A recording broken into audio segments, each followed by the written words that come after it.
नमस्कार, मैं अमित गोदियाल और आप देख रहे हैं उत्तराखंड हलचल। तो आज एक विशेष शख्स के साथ हम बैठे हुए हैं जिनकी पूरा जीवन संघर्षों से भरा है। इनके जीवन पर बात करना इसलिए भी अहम है क्योंकि इस उम्र के पड़ाव पर भी लगातार ये व्यक्ति आंदोलन कर रहे हैं। कभी ऐसी जगहों पर बैठकर जहां सोचना भी और वहां पर बैठकर समझना हालातों को बड़ा मुश्किल हो जाता है। ये दो साथी हैं जिन्होंने लंबे समय से, आंदोलन के समय से और आज तक वर्तमान समय तक अपनी जो जोड़ी है वो बनाई हुई है। एक साथी हमारे साथ हैं और दूसरे जो हैं उनके कुछ ही देर बाद आपसे उनको भी मिलवाएंगे। सबसे पहले जो साथी हैं वो परमानंद बलोदी जी हैं, जो राज्य आंदोलनकारी भी हैं और वर्तमान में लोकायुक्त की लंबी लड़ाई लड़ रहे हैं। इनसे पूरे संघर्ष की कहानी भी जानेंगे और जानेंगे कैसे सफर शुरू होता है और वो उत्तराखंड की वो माहौल जो शायद आज के युवाओं के लिए मात्र कल्पना और एक सपने के रूप में, कहानी के रूप में निकल कर आता है। बलोदी जी, पहले तो स्वागत है आपका उत्तराखंड हलचल में। धन्यवाद आपका। आंदोलन का उत्तराखंड, उन दिनों का उत्तराखंड जब सपने देखे गए थे कि शायद जब उत्तराखंड बनेगा तो पहाड़ में विकास होगा, पहाड़ में बात होगी अपनत्व की, पहाड़ में बात होगी विकास की, पहाड़ में बात होगी और सारी चीज़ों की। उस समय कैसा माहौल था, कैसी परिस्थिति थी, कैसे आंदोलन होते थे, किस तरीके की लोगों की सोच थी? पहले उससे शुरुआत करता हूँ। धन्यवाद गोदियाल जी आपका और आपका चैनल का, और सभी दर्शकों को मैं अनुरोध करता हूं कि ऐसे जो उत्तराखंड राज्य की जो लड़ाई जो हुई है, और कई लोग तो उसको समझ ही नहीं पाते हैं, और कई लोग तो उत्तराखंड राज्य आंदोलनकारी ऐसे हैं कि उनको ये पता नहीं है कि उत्तराखंड राज्य की स्थापना कब हुई और कब लड़ाई शुरू हुई, क्या हुआ, कितने लोगों की अपना बलिदान उनको देना पड़ा इस उत्तराखंड राज्य के लिए, और आज उत्तराखंड राज्य आंदोलनकारी बने बैठे हैं। और मैं तो ये कह रहा हूँ कि जब उत्तराखंड राज्य के लिए सोचा, सन 94 की हम बात कर रहे हैं, तो 94 में हम भी एक ज़िला अल्मोड़ा से, यहाँ हमारे क्योंकि गरीब परिवार से हम आते थे, और यहाँ आकर के हमारे माँ बाबू ने ये सोच के यहाँ भेजा कि आप हरिद्वार में जाओ और हरिद्वार में जा कर के जो है आपको संस्कृत की पढ़ाई करनी है, और जब आप संस्कृत पढ़ोगे और विद्वान बनोगे, वेद पढ़ोगे, व्याकरण पढ़ोगे, आप हरिद्वार, हमको हमारे माँ बाबू ने कर्जा ले करके और जैसे कैसे अपने जो है खा न खा करके हमको हरिद्वार भेजा। 1-2 साल यहाँ ऐसे रहा, फिर उसके बाद उत्तराखंड राज्य की लड़ाई छिड़ गई। उन्होंने कहा जी अब क्रांति होनी है, सभी लोग पहाड़ी, क्योंकि एक हम ही नहीं है, उस समय एक स्थिति ऐसी बन गई थी कि उत्तराखंड में जितने भी लोग थे वो सब उत्तराखंड राज्य की लड़ाई में कूद गए, चाहे वो सरकारी कर्मचारी था या अर्ध सरकारी था या जो प्राइवेट में था, उनने अपना सब कुछ छोड़ दिया। अब रही बात कि हम जब विद्यालय वाली बात है, तो विद्यालय में ऐसा कि उस समय छात्र भी हम नए नए आए थे, हमको इतना ज्ञान नहीं था, बच्चे थे, और उस समय जो बड़े लोग थे, सीनियर लोग थे, वो ये कहते थे कि आज मंसूरी जाना है, आज ऋषिकेश जाना है, आज हरिद्वार में जाना है, आज कहीं पूर्व विधानसभा लखनऊ जाना है, जंतर मंतर दिल्ली जाना है। तो हम लोग, क्योंकि पढ़ाई तो होती नहीं थी, राज्य का आंदोलन छिड़ गया, तो हम लोग छोटे थे, हमको ले जाते थे कि चलो भाई तुम भी गाड़ी में बैठो और चलो हमारे साथ। गए, चलो उत्तराखंड राज्य। बल्कि कई लोगों ने, तो हमारे लोगों ने या कई ऐसे लोग उस समय रहे कि उन्होंने कहा देखो ये तो पहाड़ के लोग हैं, ये पहाड़ी हैं, और ये तो बिल्कुल, ये क्या लेंगे, ये तो पहाड़ी, क्या उत्तराखंड राज्य लेंगे, क्या इनको उत्तराखंड राज्य मिलेगा? हमको वो चीज़, हमको अभी भी हमारे कानों में वो गूंज रही है कि जब वो लोग कहते थे कि यार ये तो पहाड़ी है, उत्तराखंड राज्य मांग रहे हैं, क्या ऐसे मिलेगा उत्तराखंड राज्य? ये तो कुछ नहीं, ये तो इनका खाली ढकोसला हो रखा है, ये हो रखा है, हमको परेशान कर रहे हैं, आंदोलन कर रहे हैं, ये सो। लेकिन लड़ाई छिड़ी, सबके मन में एक ही बात थी कि देखो उत्तर प्रदेश राज्य बहुत बड़ा है, हमारा जो उत्तराखंड का जो उत्तराखंड की वेश भूषा, कल्चर, भाषा, बोली जो भी है यहाँ की, वो अलग हो तो उत्तराखंड राज्य भी अलग हो। उत्तराखंड राज्य अलग होगा तो उसकी स्थायी जो राजधानी होगी वो पहाड़ी में होगी, क्योंकि पहाड़ को देख करके ही पहाड़ की राज्य की लड़ाई रखी गई थी। और राज्य बड़े मुश्किल से, आपको 42 शहादतें हमारी हो गई, हमारे बहनों की, हमारे भाइयों की शहादतें हुई, तब उत्तराखंड राज्य बना। हमें वो दिन भी याद है कि जब राज्य बनने के बाद ये पता चला कि अब राज्य बन गया है, अब हम लोग खुशहाल हो गए हैं। लेकिन हमने थोड़ा सा, बहुत बड़ी कमी हमारी यह रही कि राज्य बनने के बाद हम ये समझ बैठे कि अब राज्य बन गया तो शायद सब कुछ हमको मिल गया और अब हमें कुछ करने की जरूरत नहीं पड़ेगी। लेकिन दुर्भाग्य है कि तब तक विधानसभा राज्य बनने के बाद 2002 में विधानसभा हुआ और दुर्भाग्य हमारा है कि उत्तराखंड राज्य की लड़ाई उत्तराखंड ने लड़ी। उनके पास धन दौलत कुछ पैसा साम दाम दंड भेद कुछ नहीं था। गांव-गांव से लोग निकल करके आए। उस समय क्या हुआ था कि कुछ लोगों को जो 70 विधानसभा हमारी थी, 70 विधानसभाओं में उन व्यक्ति को टिकट दे दिया गया जो उत्तराखंड राज्य के नाते पहाड़ी लोगों को, क्योंकि उस समय उत्तराखंड क्रांति दल ही एक ऐसा दल था कि जो उत्तराखंड राज्य की लड़ाई में भूमिका निभा रहा था। उसी के नेतृत्व में हम लोग सब लगे हुए थे। उत्तराखंड क्रांति दल ने अपने कैंडिडेट चुने, लेकिन दुर्भाग्य है कि जिन कांग्रेस और भाजपा का जिनका कहीं कोई योगदान नहीं रहा, वो तो जब ठीक है राज्य अलग हुआ और वाजपेयी जी ने इसकी घोषणा करी, जब तो उनने भी तो घोषणा तभी करी ना कि जब उनने देखा कि इसकी ज़रूरत है और उत्तराखंडी लोग जो है बिल्कुल सड़कों पर उतर गए थे। उनने अपनी मांग थी, जुनून था उनके अंदर, सब उतर गए मैदान में, तो उनको मजबूरन जो है उनको उत्तराखंड राज्य बनाना पड़ा। उसका श्रेय भले ही भाजपा ले रही है, लेकिन भाजपा और कांग्रेस ने कभी उत्तराखंड का हित नहीं सोचा। चुनाव के समय में ये दोनों दल आ गए। अब आप ही समझिए कि मेरा गांव का एक व्यक्ति जो निर्धन, जिसने सब कुछ अपने उत्तराखंड राज्य के आंदोलन में लगा दिया और उसके बाद उसको टिकट दे दिया उत्तराखंड क्रांति दल ने कि आपने लड़ना है, क्योंकि उसके पास तो कुछ है ही नहीं। अब वो जब वो मैदान में जाएगा, चुनाव लड़ेगा तो उसके बाद पैसा नहीं है तो क्या करेगा? वो चने ही खाएगा या जो जैसा रूखा सूखा खा करके वो चले गए, उसके समर्थक चलेंगे। लेकिन उस समय की क्या स्थिति हुई कि हमारे जो उत्तराखंड के लोग हैं उसमें से कांग्रेस से भी मिल गए, कुछ भाजपा से मिल गए। अब उनके कैंडिडेटों के पास तो काला पैसा है, काला धन है, उनके कैंडिडेट के पास गाड़ी भी है, उनके कैंडिडेट के बाद जो हम लोग दाल या चने खा रहे हैं उनके पास तो मुर्गा मसलम है, वो तो सब उनके शराब कबाब सब लेकर के बैठे हुए हैं। तो हमारे ही लोगों में से जो गरीब जो आदमी, जो संघर्षशील आदमी जिसने उत्तराखंड राज्य के लिए अपना सब कुछ किया, उसको ये कहना, उसके समर्थकों को तोड़ना शुरू कर दिया कि यार कब तक घूमेगा चने खा करके, कब तक घूमेगा इनके पीछे, और हमको देख पीछे हमारी ये गाड़ी लगी है, हम तो जा रहे हैं, शाम को मुर्गा है, मीट है, दारू है, अकम है, सट्टम है, जो भी है, मतलब चलता है इनका, और तू कहाँ जा रहा है ये करके। तो कुछ लोग तो ऐसे रहे कि उन्होंने ये देखा कि यार दरअसल में इसके साथ क्या होगा, ये तो कुछ भी नहीं मिलने, इसके साथ तो भूखा रहना पड़ रहा है, तो ये ठीक है। धीरे धीरे उससे टूटन हो गई। चलो उनमें से कुछ संघर्षशील लोग आ गए, कुछ सीटें आ गई, और दुर्भाग्य है कि पूर्ण बहुमत में इक्विटी नहीं आई। भाजपा की सरकार आई तो भाजपा को इनको समर्थन देना पड़ा, कांग्रेस की सरकार आई तो इनको जितने थे कांग्रेस को समर्थन देना पड़ा। अब दुर्भाग्य है कि उत्तराखंड जो हमारी जो पार्टी थी, अब ये सत्ता में तो आ गए, लेकिन सत्ता में बैठ के, ठीक है सत्ता में हम ये भी समझते हैं कि जब सत्ता में कोई दल को समर्थन करना पड़ता है तो उसमें कुछ समझौते होते हैं। तो वो समझौता जो हुआ, अगर हमारे उत्तराखंड क्रांति दल के जो नेता बन करके चुन करके विधानसभा में गए तो उन्होंने ये बात वहाँ ये शर्त रखनी चाहिए थी कि भी जल जंगल जमीन और स्थायी राजधानी गैरसैंण, भाई इसके उसमें हम आपको समर्थन देंगे। अगर ये मांगे हमारी नहीं मानी जाएगी तो हम समर्थन वापस ले लेंगे। तो सरकार तो लाजमी था, डरते हो। अब लेकिन दुर्भाग्य ये भी रहा कि अब मैं विधायक बन गया हूँ। अब मैं विधायक बन गया हूँ, जब तो कैसे क्या होगा कि जनता के भी मुद्दे देखने और अपने भी साधना, तो हमने उस पार्टी में उनको समर्थन तो दे दिया। थोड़ा सा उदाहरण के लिए, हालांकि दिवाकर भट्ट जी हमारे नेता रहे हैं, बड़े नेता रहे हैं, उनने बड़ा संघर्ष किया, वो चीज़ तो ठीक है। लेकिन वहाँ जब आप जो है, जब आपको भारतीय जनता पार्टी का आपको खंडूरी जी को आपको समर्थन देना पड़ा, समर्थन देना भी पड़ता है क्षेत्र के विकास के लिए, लेकिन आपने मुद्दों पर समर्थन नहीं दिया, जबकि आपको राजस्व मंत्री बनाया गया था उत्तराखंड का। और जब उनको राजस्व मंत्री बनाया गया था, जो आज मूल निवास और जो भू कानून की जो लड़ाई है, तो क्या आज अगर वो उनको राजस्व मंत्री बनाया गया तो क्या क्योंकि वो तो कैबिनेट मंत्री थे, उनका निर्णय था, वो अगर चाहते तो वो उसी समय ले आते, कानून को बना देते।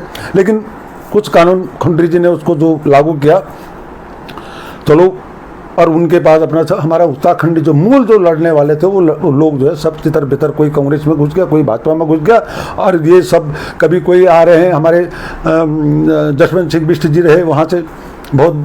अभी अगर आज वो अगर सही ठीक ठाक होते, उत्तराखंड की जनता भी समझते होते, आज वो उत्तराखंड के गांधी होते। बलोद जी, ये तो आते आते आते 2024 तक की आपने पूरी व्यथा बता दी।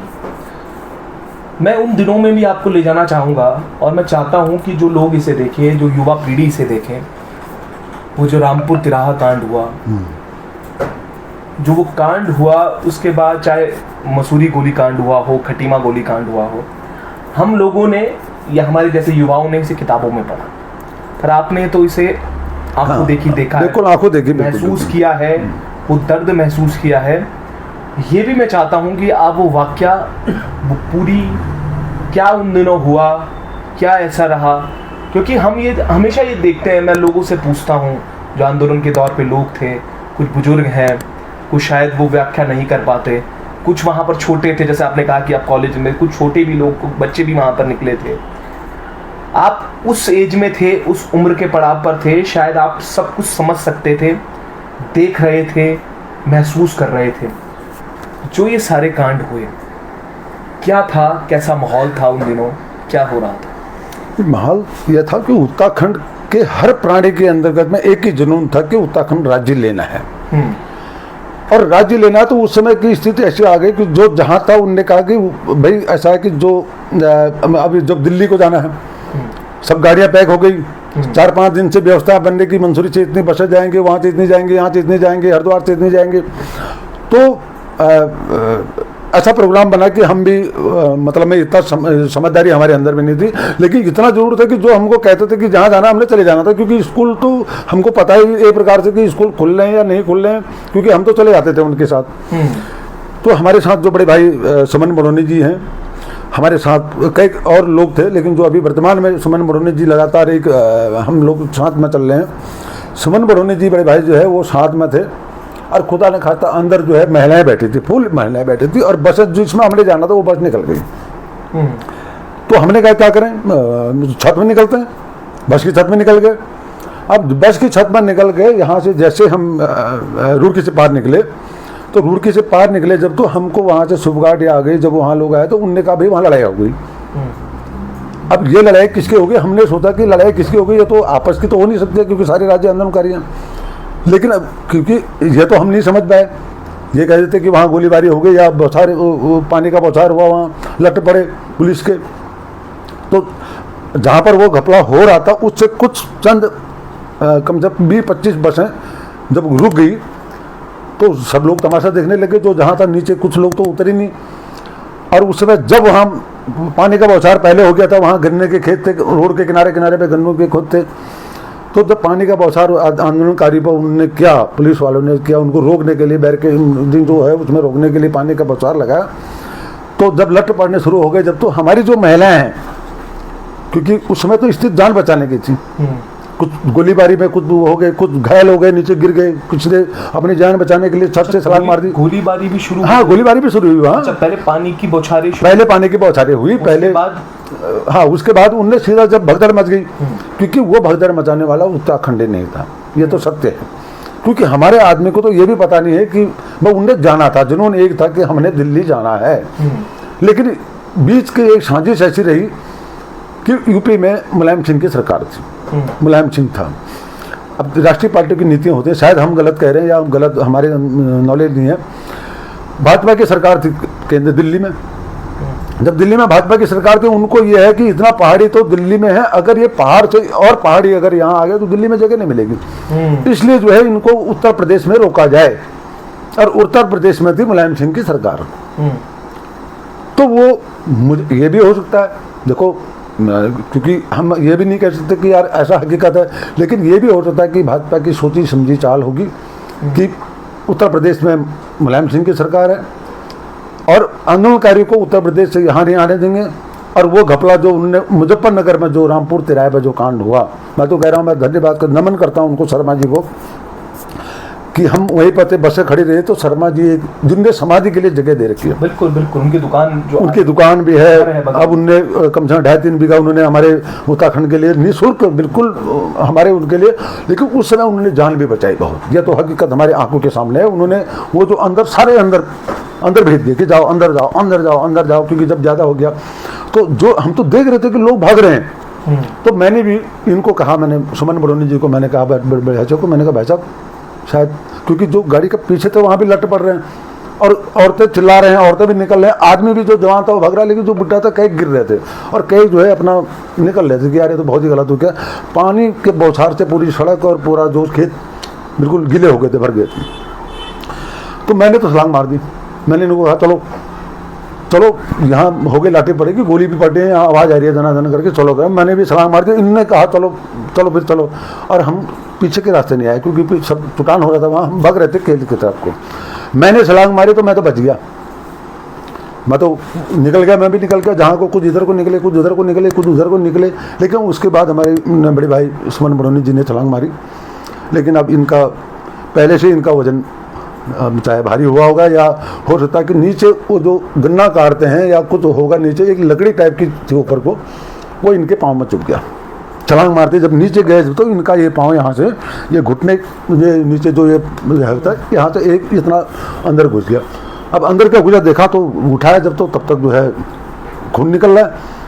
अब खून निकल रहा है तो जाए गए, ये जैसे कैसे गए, कितना वो बनियान खोली, अबे बनियान खोली, इनके पाँव में बनियान से खून रोकने की कोशिश करी, नहीं रुका, खून नहीं रुका। फिर जो गीली मिट्टी थी, जो वो पानी का बौछार उनने कर रखा आंदोलनकारी, वो नीचे खेत में चुपड़ी मिट्टी थी, गीली मिट्टी, तो वो उसको ऐसे करके हलवा जैसा ऐसा बनाया उसको मोटा मोटा, और वहाँ चिपकाया यूँ करके, और बाहर से वो बनियान फिर बांध दी।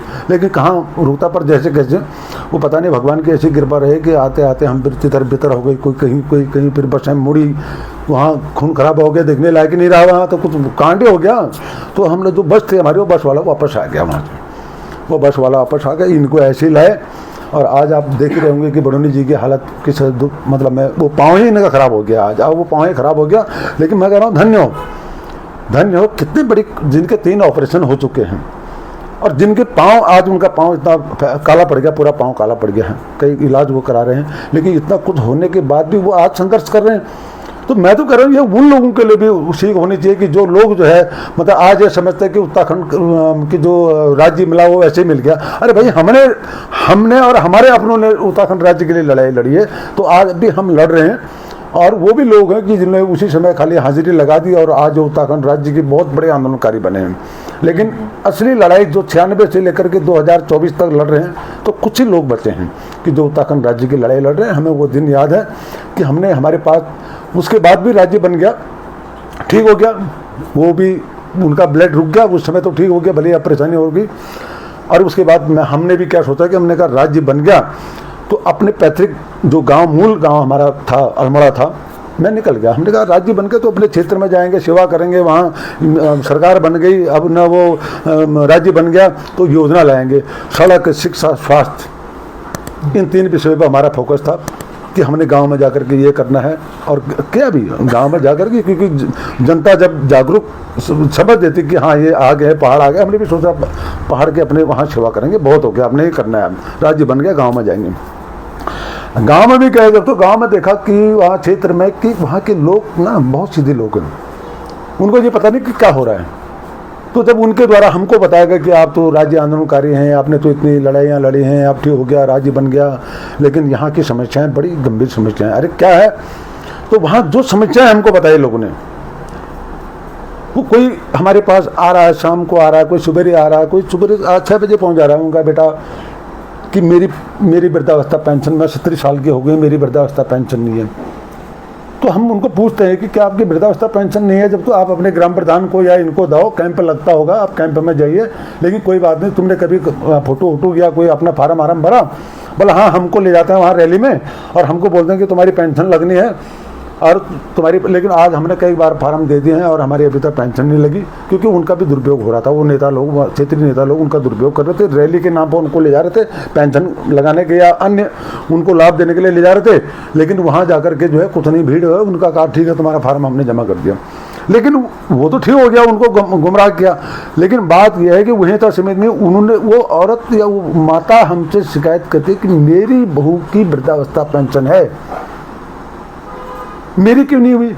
तो हम भी, अब है बुढ़िया कह रही है, प्रमाण कुछ है नहीं, तो कई ऐसे मामला है कि हमने जब उसका निकाला, डाटा निकाला, सूचना अधिकार अधिनियम के तहत निकाला कि कितने वृद्धावस्था पेंशन के पात्र हैं, कितने किसान पेंशन के पात्र हैं, कितने अंत्योदय पेंशन के पात्र हैं, सब डिटेल निकाली जब, तो हैरान रह गया कि जो 70-80 साल की है, जो बुजुर्ग माता 70-80 साल की है, उसकी पेंशन नहीं है, जो लाठी पकड़ के चल रही है, और जो उसकी सगी बहू है, सग बेटा है, वो वृद्धावस्था पेंशन के पात्र हैं, 35-40 साल के उनकी उम्र है। तो क्या ये न्याय हुआ? उत्तराखंड राज्य बनने के बाद ये तो अन्याय हुआ कि जो उसका हक का था पैसा, उसका हक का उसको नहीं मिला, तो उसके लड़के को अपने निजी स्वार्थ के लिए, अपना वोट बैंक के लिए, उनके, क्योंकि बुढ़िया तो वोट देने जाएगी नहीं, वोट देने जाना है वो बहू ने और बेटे ने, परिवार उन्हीं के हाथ में है, तो उनकी वृद्धावस्था पेंशन लगी। तो हमने उसका विरोध किया कि ये गलत होना चाहिए। हमने वहाँ जो मनरेगा की तरफ से वहाँ बंदर बांट हो गई, सांसद निधि की बड़ी बड़ी योजनाएं को खाया गया, प्रमाण हुआ, हम अपने मुंह से नहीं कह रहे, हमने प्रमाण दिया सरकार को। आज त्रिवेंद्र सिंह जी के साथ क्यों हुई? हमने त्रिवेंद्र सिंह ने भी यही कहा कि 2017 में कि हमारी सरकार आएगी तो हम लोकायुक्त को लाएंगे। तो जब उनकी सरकार आई, जब, तो उन्होंने कहा कि जीरो टैलेंट हमारी सरकार में भ्रष्टाचार नहीं है। हमने जिला अल्मोड़ा के अंतर्गत में जितने बार त्रिवेंद्र सिंह जी रावत जी वहाँ गए मुख्यमंत्री बन करके, हम उतने बार उनके कैंप में लगा तो कैंप में गए, उनके जो कई प्रोग्राम था वहाँ गए, लेकिन जैसे ही हमारी शक्ल हो देखते थे, एक स्टेज में आ गया जब, तो उनके आदमी धक्का मार के हमको बाहर कर देते थे कि यहाँ जाइए आप, आपके लिए मंच में कहीं कोई जगह नहीं, कोई कागज ही मेरा नहीं पकड़ना था। तो हमने भी उनको जो है एक रोष व्यक्त करते हुए कहा कि आप क्षेत्र में नहीं आ सकते हैं, आप कह रहे जीरो टॉलरेंस की सरकार है और हम बता रहे हैं कि आप जीरो टॉलरेंस की सरकार नहीं, आपकी भ्रष्ट सरकार है। मैं दे रहा हूं कि आपका CDO चीफ डेवलपमेंट अधिकारी कह रहा है कि हाँ भ्रष्टाचार, विधायक निधि में भ्रष्टाचार हुआ है, सांसद निधि में भ्रष्टाचार हुआ है, राज्य वित्त में भ्रष्टाचार हुआ है, क्षेत्र पंचायत निधि में भ्रष्टाचार हुआ है, पंचायत में भ्रष्टाचार हुआ है, वन विभाग में भ्रष्टाचार हुआ है, कृषि भूमि संरक्षण विभाग में भ्रष्टाचार हो रहा है, समाज कल्याण में भ्रष्टाचार हो रहा है, सारे के सारे डिपार्टमेंट में भ्रष्टाचार हो रहा है। तो उत्तराखंड राज्य बनेगा कोई फायदा नहीं है ना। ये तो लोग उल्टा उत्तराखंड के खजाने को लूट रहे हैं, और जिनका भला होना चाहिए तो उनका भला ही नहीं हो रहा है। तो वो लड़ाई लड़ी, काफ़ी हद तक हम उसमें कामयाब भी हुए। और उसके बाद क्या हुआ कि होता ही ऐसा है कि जो व्यक्ति ऐसा करता है जब, तो उसके 10 दुश्मन भी हो जाते हैं।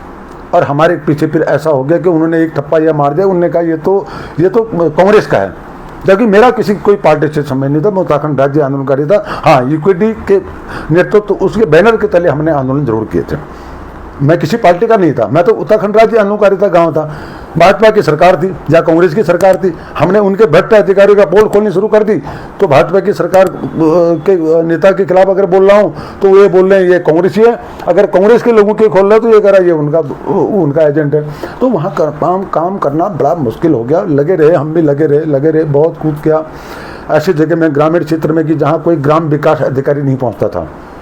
कभी किसी ने, गांव के लोगों ने ग्राम विकास अधिकारी नहीं देखा था कि ग्राम विकास अधिकारी कैसा होता है, क्या काम है उसके। लेकिन हमने एप्लीकेशन देखी, या हमारी कलम की ताकत है या राज्य आंदोलनकारी की उससे हमारी ताकत है कि हमने वहाँ का चीफ डेवलपमेंट अधिकारी नहीं, जब चीफ डेवलपमेंट अधिकारी SDM वहाँ गए क्षेत्र में, उन्होंने उसका निरीक्षण किया, क्षेत्र का जो हमारी शिकायत थी, जब उनकी भी जो वहाँ रिपोर्ट हमारे पास आई कि ऐसा हुआ, जब तो हम संतुष्ट नहीं हुए। हमने फिर कागज चलाए, DM साहब को बोला, मैं तो कितना धन्य हूँ कि वही DM सचिन बंसल जी हैं। सचिन बंसल जी जो अभी देहरादून में जो है DM हैं, तो सचिन बंसल जी उस समय अल्मोड़ा के DM थे। उन्होंने स्पष्ट कहा, उन्होंने कि जितने अधिकारी हैं, किसी के घुटने में दर्द है, किसी के पेट में दर्द है, तो यहीं रुको, ये 4 किलोमीटर अगर पैदल चलना है, जो जा सकता है तो अब चलो पीछे। तो सचिन बंसल जी एक वो अधिकारी अल्मोड़ा जिले के रहे हैं DM, जिन्होंने बहुत ही निरीक्षण किया पूरे क्षेत्र में, 4 किलोमीटर पैदल जा करके जगह जगह कि कहाँ क्या हुआ। और DM साहब की जो जांच करी, तो जांच में पाया गया कि हाँ, सांसद निधि में भ्रष्टाचार हुआ है, विधायक निधि में भ्रष्टाचार हुआ है, मतलब जो शिकायत मेरी थी वो जायज़ थी। लिख दिया कि हाँ ठीक हो गया, इसमें भ्रष्टाचार हुआ, इनके ऊपर कार्रवाई होनी चाहिए। विधायक निधि का फर्नीचर आ गया, बच्चों के लिए फर्नीचर दिखा दिया वहाँ, लेकिन बच्चों के लिए फर्नीचर ही नहीं पहुँचा वहाँ, 3 साल हो गए वहाँ। हम कह रहे हैं भाई फर्नीचर कहाँ गया, ये है तुम्हारा फर्नीचर आया, विधायक निधि का इतना पैसा खर्च हो गया, कहाँ गए। जो प्रधानाचार्य से पूछ रहे हैं वो कह रहा है कि हमको पता नहीं है, तो तुम्हारे पास जो शिक्षा समिति बनी है उनको कह रहे हैं भाई तुम क्या कर रहे हो यहाँ पे, जब फर्नीचर आ गया है, ये दिखा रखा है, इतने बच्चों के लिए हमने फर्नीचर दे रखा है, तो फर्नीचर कहाँ है? जाओ ना, पत्र दो। नहीं, हमको तो कोई पता नहीं है। तो वहाँ पहाड़ के लिए संघर्ष करना बहुत बड़ा, बिल्कुल बहुत टेढ़ी खीर है, मुश्किल है। बिल्कुल। आपने ये भी सुना आंदोलन के दौर पर जो हुआ और उसके बाद पहाड़ में संघर्ष करते हुए, ये मात्र एक छोटी सी एक कहानी मैं बोलूँगा, एक संघर्ष की यात्रा रही बलौदी जी की। ऐसे बहुत से वाक्य हैं। अभी जो इनके बड़े भाई हैं बडोनी जी, जो इनके साथी हैं 96 से, उनसे भी वार्ता करनी है। ये पहला पार्ट है इस पूरी कहानी में। जो ये जोड़ी है उसमें परमानंद बलौदी हैं और उन्होंने वो संघर्ष की कहानी याद दिलाई है जिसमें बडोनी जी चोटिल हो गए। उसके बाद की कहानी बडोनी जी से हम जानेंगे कि आखिर क्या समय था, क्या चीज़ें थी। और ये संघर्ष की कहानी यहीं नहीं रुकती, ये अब भी जारी है लोकायुक्त की लड़ाई को लेकर। अभी कई और सवाल होंगे और आगे और भी जानेंगे। और इसके बाद जो हमारा भाग 2 होगा उसमें बडोनी जी होंगे और बडोनी जी के आगे की वो यात्रा वो भी याद करेंगे, और रामपुर तिराहा का वो वाकया जिसमें बहुत हद तक तो बलौदी जी बता चुके हैं, पर उनके साथ उसके बाद क्या क्या हुआ वो भी मैं आपको बताऊंगा। और यकीन मानिएगा, जब आप ये युवा पीढ़ी से देख रही होगी, महसूस करेगी और ये भी देखेगी कि क्या कुछ हुआ था उत्तराखंड आंदोलन में। उत्तराखंड ऐसे नहीं मिला, लड़कर मिला है, और ऐसे ही लोग थे जिन्होंने संघर्ष वहाँ पर किया, एक लड़ाई लड़ी। और जुड़े रहिएगा भाग 2 के लिए। तब तक के लिए बहुत शुक्रिया बलौदी जी हमसे जुड़ने के लिए। ऐसे ही जुड़े रहिएगा और देखते रहिएगा उत्तराखंड हलचल।